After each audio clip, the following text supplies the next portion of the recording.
العروة الوثقى.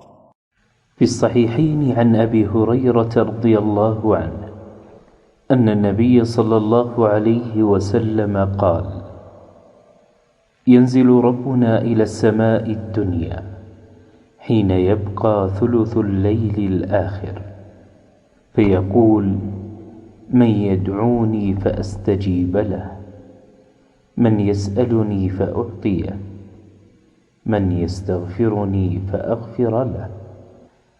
اتفق أهل السنة على تلقي نزول الله تعالى إلى السماء الدنيا بالقبول، ونزوله تبارك وتعالى إلى السماء الدنيا من صفاته الفعلية التي تتعلق بمشيئته وحكمته، وهو نزول حقيقي يليق بجلاله وعظمته، ولا يصح تحريف معناه إلى نزول أمره أو رحمته أو ملك من ملائكته.